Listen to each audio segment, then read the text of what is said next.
Before Schools of the Future, I used to think that homework should consist of students practicing what they learned during my in-class lecture.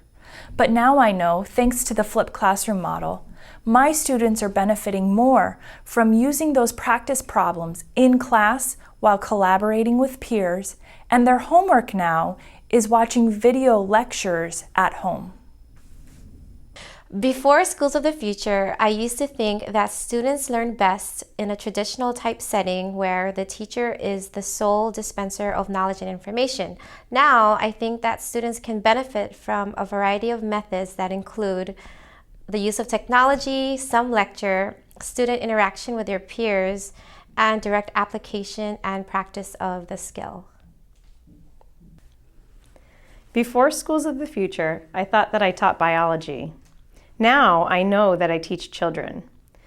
The Schools of the Future initiative has taught me that the skills that are needed for success in college and beyond are what I really need to be focusing on in the classroom, rather than memorization of content.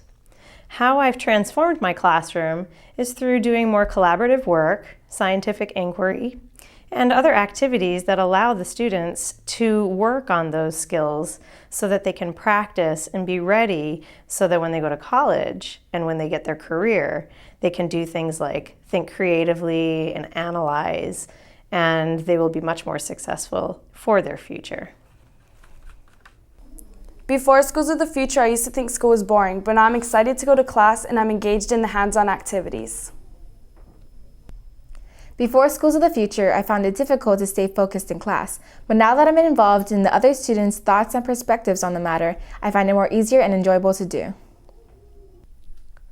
Before Schools of the Future, learning was a challenge. With the technology given to students today, we are given the opportunity to work efficiently. This helps young women like me to be prepared for and succeed in the real world. Before Schools of the Future, I used to think computers in the classroom could be helpful, but now I know they are. The field of science is constantly being updated with new discoveries. Having computers in the classroom enables my students to refer to current scientific information, which amplifies the lesson and enriches the learning process.